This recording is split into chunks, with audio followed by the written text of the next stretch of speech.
Hello साथियों, मैं पंकज वैष्णव आप सभी का स्वागत करता हूं आज के इस सेशन में। आज की क्लास में हम समझने वाले हैं अपने 10th क्लास के अर्थशास्त्र सब्जेक्ट का चैप्टर नंबर 10, जिसका नाम है आपूर्ति। इस चैप्टर में आपूर्ति से संबंधित सारी बेसिक बातें बताई गई है। हम एक एक करते हुए इन सभी बेसिक बातों को समझने की कोशिश करेंगे। तो सबसे पहले समझते हैं आपूर्ति क्या होती है। वस्तु की वो मात्रा जिसे एक विक्रेता निश्चित कीमतों पर प्रति इकाई समय में बेचने को तत्पर है। वस्तु की वह मात्रा जो कि एक निश्चित कीमत पर एक निश्चित समय के दौरान एक विक्रेता बेचने को तैयार है। विक्रेता मतलब बेचने वाला। तो वो उस चीज को बेचने को तैयार है। मान लीजिए कि एक बिस्किट का पैकेट है, तो वो एक महीने में उस बिस्किट को 5 रुपए प्रति इकाई में बेचने को तैयार है। कितना बेच रहा है वो? मान लीजिए कि 100 बिस्किट के पैकेट बेच रहा है, तो उस 100 को क्या बोला जाएगा? वो आपूर्ति हो जाएगी उस बिस्किट की। आपूर्ति की इस परिभाषा में निम्नलिखित 3 चीजों को सम्मिलित किया जाता है। इस परिभाषा में हमें मुख्य रूप से 3 चीजें देखने को मिलती है। कौन कौन सी? एक तो वस्तु की मात्रा जो कि विक्रेता बेचने के लिए तैयार है। दूसरा, बाजार में दी गई कीमत जिस पर विक्रेता उस मात्रा को बेचने के लिए तैयार है। और तीसरा है समय अवधि जिसमें विक्रेता वस्तु की उस मात्रा को बेचने के लिए तैयार है। तो आपूर्ति की परिभाषा में एक तो है वस्तु की मात्रा, कितने बिस्किट के पैकेट वो बेचेगा। दूसरा है कीमत, 5 रुपए में वो बेच रहा है। और तीसरा है समय अवधि, एक महीने के दौरान वो बिस्किट के इतने पैकेट 5 रुपए में बेचने को तैयार है। तो आपूर्ति में हम इन 3 चीजों को इकट्ठा करते हैं। देखते हैं ये स्टॉक क्या होता है। आपूर्ति को तो हमने देख लिया है, फिर स्टॉक क्या होता है। स्टॉक मतलब एक निश्चित समय बिंदु पर विक्रेता के पास किसी वस्तु की उपलब्ध मात्रा कितनी है उसे स्टॉक बोला जाएगा। उस दुकानदार के पास अपनी दुकान में कितने बिस्किट के पैकेट पड़े हैं उसे बोला जाएगा स्टॉक। एक निश्चित समय बिंदु पर उस विक्रेता के पास कितनी वस्तुओं की उपलब्धता है उसे बोला जाएगा स्टॉक। तो फिर आपूर्ति क्या बोला जाएगा? आपूर्ति मतलब वो बेचने के लिए तैयार है एक निश्चित समय में एक निश्चित कीमत पर। तो आपूर्ति स्टॉक का वो हिस्सा है जो विक्रेता एक दी गई समय अवधि में एक दी गई कीमत पर बेचने को तैयार है। मान लीजिए कि उसके गोदाम में 200 बिस्किट के पैकेट पड़े हैं और मार्केट में उस बिस्किट की कीमत है 5 रुपए। तो वो सोचता है कि इस 5 रुपए में मैं एक महीने के दौरान सिर्फ 100 बिस्किट के पैकेट ही बेचूंगा। तो जो 200 पड़े हैं उसे तो बोला जाएगा स्टॉक। और उस 200 में से वो मार्केट में जितनी कीमत तय हो रही है उसके हिसाब से कितनी मात्रा बेचने को तैयार है उसे बोला जाएगा आपूर्ति। तो स्टॉक और आपूर्ति में आप इन बेसिक अंतर को ध्यान रखिएगा। देखते हैं इस व्यक्तिगत आपूर्ति को प्रभावित करने वाले कारक कौन कौन से हैं। व्यक्तिगत आपूर्ति मतलब एक व्यक्तिगत, एक फर्म या एक कंपनी कितनी चीजों को बेचने के लिए तैयार है उसे बोला जाएगा व्यक्तिगत आपूर्ति। अब इस व्यक्तिगत आपूर्ति को प्रभावित करने वाले कारक कौन कौन से हैं, कौन कौन सी चीजें हैं जो इस व्यक्तिगत आपूर्ति की मात्रा को तय करती है? तो मुख्य रूप से 6 चीजें हैं। वस्तु की कीमत कितनी है, उत्पादन प्रौद्योगिकी टेक्नोलॉजी कैसी है, आगतों की कीमत, आगत मतलब जिन चीजों का इनपुट दिया जा रहा है उस चीजों को बनाने में, अन्य संबंधित वस्तुओं की कीमत कितनी है, उस फर्म का उद्देश्य, उस कंपनी का उद्देश्य क्या है, और सरकार की नीतियां कैसी है। एक एक करके इन 6 के बारे में कुछ बेसिक बातें देख लेते हैं। सबसे पहला है वस्तु की कीमत। यदि किसी वस्तु की कीमत मार्केट में ज्यादा है तो इसका विक्रेता क्या सोचेगा कि मैं ज्यादा से ज्यादा चीजों को बेचने की कोशिश करूं, यानी कि आपूर्ति बढ़ जाएगी। दूसरा है उत्पादन प्रौद्योगिकी।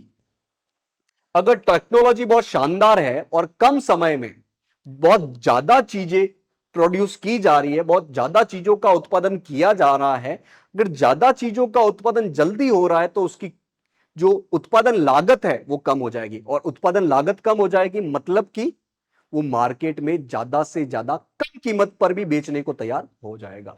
तो प्रौद्योगिकी में सुधार से वस्तु की प्रति इकाई लागत में कमी आ जाती है, जिससे फर्म के लाभ में वृद्धि होती है।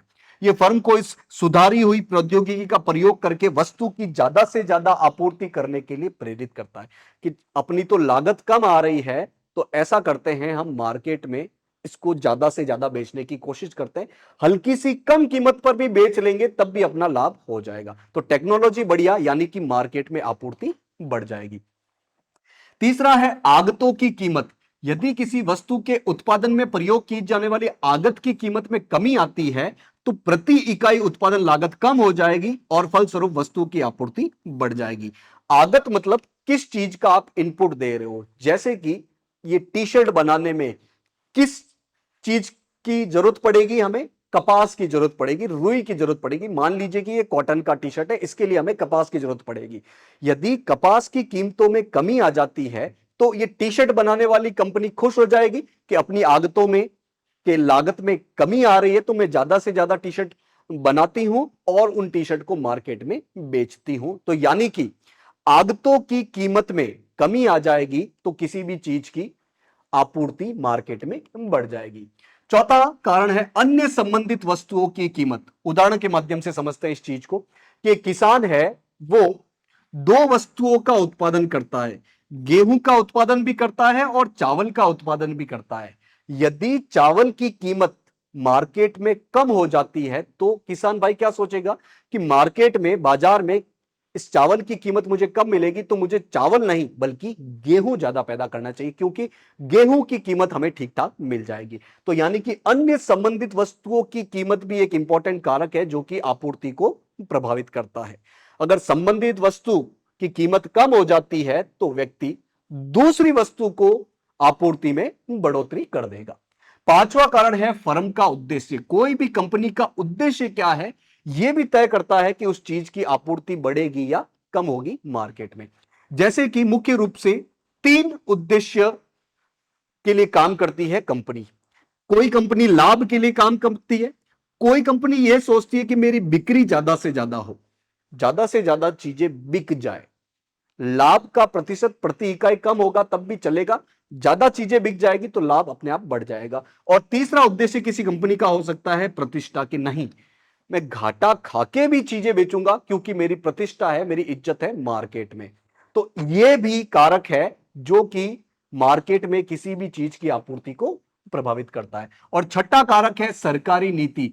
सरकार किस तरह की नीतियां लाती है। मान लीजिए कि सरकार ने टैक्स कम कर दिया, कर कम कर दिया किसी चीज पर, बिस्किट पे टैक्स कम कर दिया। अब बिस्किट पे टैक्स कम कर दिया तो उस बिस्किट की कीमत थोड़ी कम हो जाएगी, और बिस्किट की कीमत कम हो गई तो ज्यादा से ज्यादा उसे लोग खरीदने की कोशिश करेंगे, और ज्यादा खरीदेंगे मतलब जो विक्रेता है वो अपनी आपूर्ति बढ़ा देगा। तो किसी वस्तु पर कर में कमी से प्रति इकाई उत्पादन लागत में कमी आ जाएगी और इससे वस्तु की आपूर्ति में बढ़ जाएगी। अच्छा, ये कर बेचने पर भी हो सकता है और ये कर उत्पादन कर रहे हो तब भी हो सकता है। तो यदि उत्पादन पे हम कर कम करेंगे तो उत्पादन लागत में कमी आ जाएगी, वो चीज सस्ती हो जाएगी और उसकी आपूर्ति मार्केट में बढ़ जाएगी। तो ये 6 प्रमुख कारण थे जो किसी भी चीज की आपूर्ति को प्रभावित करते हैं। देखते हैं ये व्यक्तिगत आपूर्ति किसे कहते हैं। किसी भी वस्तु की एक व्यक्तिगत फर्म द्वारा आपूर्ति को व्यक्तिगत आपूर्ति बोला जाता है। कोई भी वस्तु अगर एक व्यक्तिगत कंपनी मार्केट में उसकी आपूर्ति कर रही है तो उसे बोला जाएगा व्यक्तिगत आपूर्ति। किसी भी वस्तु की विभिन्न कीमतों पर एक फर्म द्वारा की जाने वाली आपूर्ति की विभिन्न मात्राओं के सारणी के रूप में प्रस्तुतिकरण को बोला जाता है व्यक्तिगत आपूर्ति अनुसूची। कोई कंपनी है जो एक चीज बना रही है, अब वो अलग अलग कीमतों पर, अलग अलग समय में अलग अलग कीमतों पर उस चीज को बेच रही होगी। तो किसी निश्चित कीमत पर वो कुछ मात्रा बेच रही होगी, दूसरी कीमत पर वो कुछ और मात्रा बेच रही होगी। तो इस प्रकार यदि हम एक ही फर्म द्वारा उत्पादन की गई वस्तु को अलग अलग समय में अलग अलग कीमत पर उसकी मात्रा को यदि हम टेबल रूप में बना लेते हैं तो इसे बोला जाएगा व्यक्तिगत आपूर्ति का अनुसूची। टेबल रूप में आप आसान भाषा में उसको लिख दे रहे हो, सामने बता दे रहे हो, तो उसे बोला जाएगा व्यक्तिगत आपूर्ति अनुसूची। देखते हैं आपूर्ति का नियम क्या होता है। किसी भी वस्तु की आपूर्ति को निर्धारित करने वाले महत्वपूर्ण कारक हमने देख लिए हैं कि उस वस्तु की कीमत क्या है, अन्य संबंधित वस्तुओं की कीमत क्या है, आगतों की कीमत क्या है, उत्पादन की प्रौद्योगिकी कैसी है, सरकारी नीति कैसी है। इसकी वजह से कोई भी आपूर्ति प्रभावित होती है, उस आपूर्ति की मात्रा प्रभावित होती है। आपूर्ति को निर्धारित करने वाले अन्य कारकों के स्थिर होने पर, ये जो कारण देखे हमने उसमें से जो अन्य कारक है उस वो स्थिर कर दे, उनमें बदलाव नहीं होना चाहिए, और तब देखें कि वस्तु की कीमत क्या है और वस्तु की आपूर्ति क्या है। तो हम देखेंगे कि जितनी ज्यादा वस्तु की कीमत होगी उतनी ज्यादा मार्केट में वो वस्तु ज्यादा आएगी, मतलब उस वस्तु की आपूर्ति मार्केट में बढ़ जाएगी। तो यानी कि यदि हम दूसरे कारकों को स्थिर रख दें और फिर हम वस्तु की कीमत और वस्तु की आपूर्ति देखें तो इसका प्रत्यक्ष संबंध है। कीमत बढ़ेगी यदि मार्केट में तो वस्तु की आपूर्ति बढ़ जाएगी, क्योंकि विक्रेता क्या सोचेगा कि मुझे ज्यादा लाभ हो रहा है, क्योंकि वस्तु की कीमत बढ़ रही है तो मैं ज्यादा से ज्यादा वस्तु की आपूर्ति करने की कोशिश करता हूं। तो यानी कि वस्तु की कीमत और वस्तु की आपूर्ति की मात्रा में प्रत्यक्ष संबंध होता है, सीधा संबंध होता है। अगर इस संबंध को, इस नियम को यदि हम चित्र के रूप में प्रस्तुत करें तो उसे बोला जाएगा आपूर्ति वक्र। ग्राफ के माध्यम से यदि हम इस आपूर्ति के नियम को प्रदर्शित करें तो इसे बोला जाएगा आपूर्ति वक्र। समझते हैं क्या है ये आपूर्ति वक्र, ये फोटो के माध्यम से। नियम क्या कहता था आपूर्ति का नियम, कि यदि हम दूसरे कारक स्थिर रखें और किसी वस्तु की कीमत बढ़ जाए तो उसकी आपूर्ति की मात्रा भी बढ़ जाएगी। एग्जाम्पल से समझते हैं, अपने पास एक वस्तु है आम, तो यदि आम की कीमत बढ़ती है तो यानी कि मार्केट में आपको आम की आपूर्ति की मात्रा ज्यादा देखने को मिलेगी। तो इसी ग्राफ में यह बताया गया है, ये जो लाइन जा रही है सीधी लाइन, दूसरा कलर ले लेते हैं ताकि आपको अच्छे से दिख जाए, सफेद कलर ले लेते हैं। ये जो लाइन जा रही है वो इस आपूर्ति के नियम को ही फोटो के रूप में दर्शाती है। यदि आम की कीमत बढ़ जाती है, आम की कीमत बढ़ रही है, 20 से 30 रुपए किलो हुई, 30 से 40 हुई, 40 से 50 हुई, 50 से 60 हुई, ऐसे आगे बढ़ रही है। तो 60 पे जब आप देखोगे कि आम 60 रुपए प्रति किलो बिक रहे हैं, एग्जाम्पल के तौर पे समझ रहे हैं, तो इसकी आपूर्ति भी बढ़ती हुई देखने को मिलेगी। आपूर्ति इस एक्स एक्सिस पे लिखा हुआ है, आपूर्ति हो जाएगी 500 किलो मार्केट में। वहीं अगर 50 रुपए किलो आम की कीमत है यानी कि कम है, तो आपूर्ति भी आपको कम देखने को मिलेगी। यहां पर होगी आपूर्ति, यानी कि मार्केट में 400 किलो आम ही आए। तो इतनी सी सिंपल सी बात है। आपूर्ति का नियम क्या कहता है? आपूर्ति का नियम कहता है कि यदि किसी वस्तु की कीमत में बढ़ोतरी होती है तो बाजार में उसकी आपूर्ति की मात्रा भी बढ़ जाएगी। और यदि बोले कि आप आपूर्ति का वक्र बनाइए तो आप कैसे बनाओगे? यहां पर कीमत और यहां पर आपूर्ति, वस्तु की मात्रा, और ये सीधा ग्राफ हो जाएगा। प्रत्येक संबंध है क्योंकि। तो इस ग्राफ को आप अच्छे से समझ गए होंगे। देखते हैं बाजार आपूर्ति को निर्धारित करने वाले कारक कौन कौन से हैं। वो तो हमने व्यक्तिगत आपूर्ति को प्रभावित करने वाले कारक देखे थे। अब देखते हैं कि बाजार आपूर्ति को प्रभावित करने वाले कारक मुख्य रूप से कौन कौन से हैं। तो वे सभी कारक जो किसी वस्तु की व्यक्तिगत आपूर्ति को प्रभावित करते हैं वो उसकी बाजार आपूर्ति को भी प्रभावित करेंगे। जो जो कारक व्यक्तिगत आपूर्ति को प्रभावित कर रहे थे वो सभी कारक बाजार आपूर्ति को भी प्रभावित करेंगे। लेकिन इन कारकों के अलावा किसी वस्तु की बाजार आपूर्ति निम्नलिखित दो कारकों पे भी निर्भर करती है।